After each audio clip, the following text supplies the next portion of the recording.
सर्व मंगल मांगल्ये शिवे सर्वार्थ साधिके शरण्ये त्र्यंबके गौरी नारायणी नमोस्तुते। नमस्कार मंडळी, श्री स्वामी समर्थ। 21 नोव्हेंबर 2024 रोजी येत आहे वर्षातील शेवटचा गुरु पुष्यामृत योग।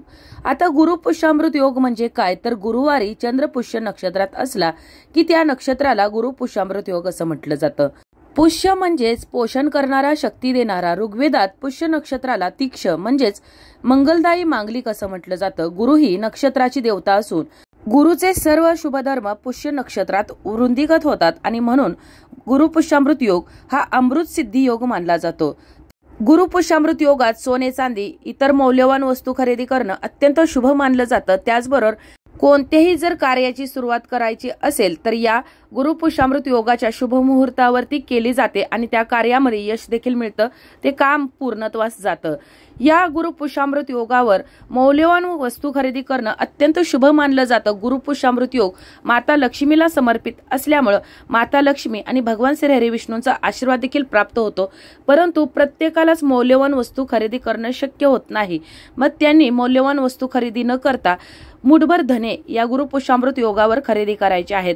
आता ते धने खरेदी करून त्याची सेवा उपाय कशा प्रकारे करायचा आहे याविषयीची अगदी थोडक्यात पण महत्त्वाची माहिती जाणून घेण्याकरिता व्हिडिओ शेवटपर्यंत पहा, जेणेकरून महत्त्वपूर्ण माहिती तुमच्यापर्यंत पोहोचेल। त्याचबरोबर चॅनलवर जे नवीन आहेत त्यांनी चॅनलला सबस्क्राईब करा आणि व्हिडिओ पाहत असताना व्हिडिओला लाईक करायला विसरू नका। प्रत्येक जण आपल्या कुटुंबामध्ये सुख शांती टिकून राहावी, घराची भरभराट व्हावी, घरामध्ये लक्ष्मी टिकून राहावी यासाठी मेहनत करत असतो, कष्ट करत असतो, प्रयत्न करत असतो। परंतु कितीही कष्ट केले, मेहनत केली तरी देखील आपण केलेल्या कष्टाला, केलेल्या मेहनतीला फळ प्राप्त होत नाही आणि म्हणूनच जर अशा काही विशिष्ट तिथींना जर काही उपाय सेवा जर केले तर त्याचा आपल्याला निश्चित फायदा होत असतो आणि म्हणूनच आपल्याला या गुरु पुष्यामृत योगावर माता लक्ष्मीचा कृपाशीर्वाद आपल्यावर, आपल्या कुटुंबावर सदैव राहण्यासाठी हा उपाय करायचा आहे। आता जे तुम्हाला मी धने सांगणार आहे तर ते धने एक वाटीभर येतील इतके धने खरेदी करून आपल्याला या गुरु पुष्यामृत योगाच्या दिवशी सकाळीच आणायचे आहेत। आता हे धने खरेदी करत असताना हे धने कुठेही तुटलेले, किडलेले धने नसावेत, तर अखंड धनेच आपल्याला या उपायासाठी घ्यावे लागणार आहेत। त्याचबरोबर धने खरेदी करत असताना या गुरु पुष्यामृत योगाच्या दिवशी सकाळीच आपल्याला खरेदी करायचे आहेत। जर काही कारणास्तव तुम्हाला जर या दिवशी खरेदी करणं शक्य होत नसेल तर मग तुम्ही आदल्या दिवशी खरेदी करून आणू शकता, परंतु अगोदरपासून घरामध्ये असलेले धने या उपायासाठी वापरायचे नाहीत। तर या गुरु पुष्यामृत योगाच्या दिवशी सकाळी आपल्याला आपल्या देवघरातील देवी देवतांची, माता लक्ष्मीची, भगवान श्री हरी विष्णूंची, बाळकृष्णाची आणि तुळशी मातेची पूजा करायची आहे। माता लक्ष्मीची पूजा झाल्यानंतर आपण हे जे वाटीभर जे धने आणलेले आहेत तर ते धने आपल्याला माता लक्ष्मीच्या समोर ठेवायचे आहेत। जर माता लक्ष्मीची जर तुमच्याकडे मूर्ती असेल तर तुम्ही या दिवशी माता लक्ष्मीला अभिषेक देखील करू शकता, परंतु प्रतिमा असेल तर तुम्ही अभिषेक करायचा नाही। त्यानंतर हे जे धने आहेत तर ते माता लक्ष्मी समोर ठेवून या धन्यांची विधिवत सेवा करायची आहे, पूजा करायची आहे। ज्याप्रमाणे आपण माता लक्ष्मीची पूजा केलेली आहे त्याचप्रमाणे आपल्याला या धन्यांची देखील पूजा करायची आहे आणि त्यानंतर तुम्हाला माता लक्ष्मीचं नामस्मरण करायचं आहे।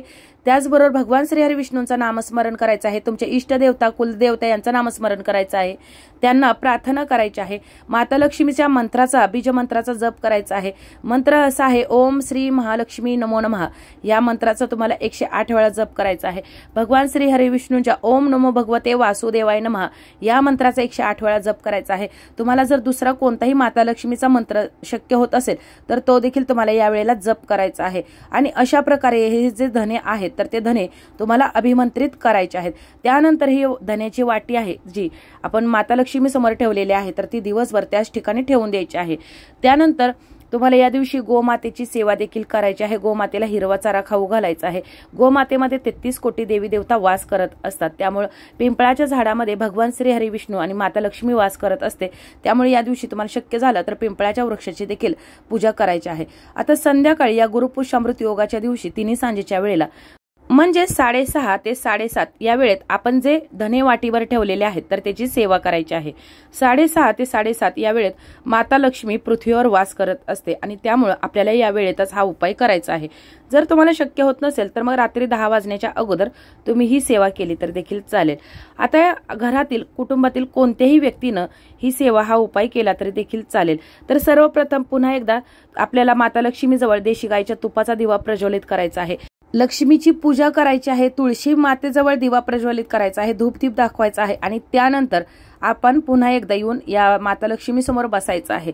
त्यानंतर हे जे वाटीभर जे धने ठेवलेले आहेत आपण माता लक्ष्मीच्या चरणाजवळ आणि त्या वाटीतील एक मुठभर धने उजव्या हातामध्ये आपल्याला घ्यायचे आहेत। उजव्या हातामध्ये घेतल्यानंतर माता लक्ष्मी समोर बसून आपल्याला माता लक्ष्मीला प्रार्थना करायची आहे की आमच्या घरामध्ये जी गरिबी आहे, दरिद्रता आहे किंवा आजारपण असेल, कोणतेही कितीही मोठं विघ्न असेल, संकट असेल तर ते दूर होऊन जाऊ दे। घरामध्ये सुख समृद्धी, समाधान, संपत्ती, वैभव आणि आनंदाचे दिवस येऊ दे। अशा प्रकारे त्याचबरोबर तुमच्या मनामध्ये जी काही इच्छा असेल, मनोकामना असेल तर ती तुम्हाला बोलून दाखवायची आहे आणि माता लक्ष्मीची ज्या ठिकाणी आपण प्रतिमा ठेवलेली आहे किंवा मूर्ती ठेवलेली आहे तर त्या मूर्तीच्या किंवा प्रतिमेच्या चरणाजवळ पुन्हा तुम्हाला हे जे मुठभर धने आहेत तर ते अर्पण करायचे आहेत। त्यानंतर पुन्हा एकदा तुम्हाला एक मुठभर धने घ्यायचे आहेत, उजव्या हातामध्येच घ्यायचे आहेत। तुमच्या घरामध्ये जो कर्ता व्यक्ती आहे, कमवता व्यक्ती आहे तर त्याच्यासाठी तुम्हाला प्रार्थना करायची आहे की आमच्या घरामध्ये जो धन कमवून आणणारा व्यक्ती आहे, कर्ता व्यक्ती आहे तर त्याच्यासाठी तुम्हाला माता लक्ष्मीला प्रार्थना करायची आहे की त्याच्या कष्टाला यश मिळू दे, त्याच्या कष्टाचे चीज हो दे आणि त्याच्या मेहनतीचा त्याला फळ प्राप्त हो दे। अशा प्रकारे तुमच्या घरातील कर्त्या व्यक्तींसाठी तुम्ही प्रार्थना करायची आहे। त्यानंतर हे जे मुठभर धने घेतलेले आहेत तर घरातील जो कर्ता व्यक्ती आहे तर त्याच्या डोक्यावरून तुम्हाला 7 वेळा ओवाळून घ्यायचे आहेत आणि त्यानंतर हे जे मुठभर धने आहेत तर ते तुम्ही पिवळ्या रंगाच्या किंवा लाल रंगाच्या वस्त्रामध्ये बांधायचे आहेत। नवीनच वस्त्र असावं, त्यामध्ये तुम्हाला 2 लवंगा देखील टाकायच्या आहेत, लवंगा देखील अखंड असावेत आणि त्यानंतर ही जी पोटली आहे तर ती आपल्या घरातील कर्त्या व्यक्तीच्या जवळ ठेवायला द्यायची आहे। आता घरातील जर 2 व्यक्ती घरामध्ये धन कमवून आणण्याचं काम करत असतात तर दोघांसाठी तिघांसाठी देखील तुम्ही हा उपाय करू शकता। त्यानंतर पुन्हा एकदा आपल्याला या माता लक्ष्मी समोर बसायचं आहे। पुन्हा एकदा यातील एक मुठभर धने तुम्हाला उचलून घ्यायचे आहेत आणि हे जे धने घेतलेले आहेत तर ते मुठभर धने तुमच्या कुटुंबातील प्रत्येक व्यक्तीच्या डोक्यावरून 7 वेळा फिरवायचे आहेत, जेणेकरून तुमच्या घरातील कुटुंबातील ज्या व्यक्तींच्या अडचणी असतील किंवा काही बाधा असतील, ग्रहदोष असतील, वास्तुदोष असतील किंवा इतर काही संकट असतील तर ते दूर करण्यासाठी हे जे मुठभर धने आहेत तर ते प्रत्येक व्यक्तीवरून 7 वेळा ओवाळायचे आहे। आणि त्यानंतर हे जे मुठभर धने आहेत तर तुम्ही एखाद्या झाडाच्या कुंडीमध्ये टाकायचे आहेत, ते घरामध्ये पुन्हा आणायचे नाहीत, कारण हे जे धने आहेत तर ते आपल्या घरामध्ये जी नकारात्मकता असेल किंवा इतर जे दोष आहेत तर ते दूर करण्यासाठी आपण वापरलेले आहेत।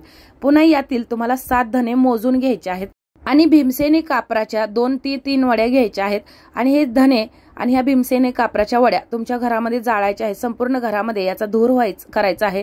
आणखी तुम्हाला जर यामध्ये भीमसेनी कापूर टाकायचा असेल तर तो टाकायचा आहे। हे करत असताना आपण जी सेवा करतोय तर ते करत असताना आपल्याला एका मंत्राचा जप करायचा आहे। तर तो जप असा आहे, ओम महालक्ष्मी नमो नमः किंवा ओम श्री महालक्ष्मी नमो नमः। या मंत्राचा जप करत करत तुम्हाला ही सेवा करायची आहे।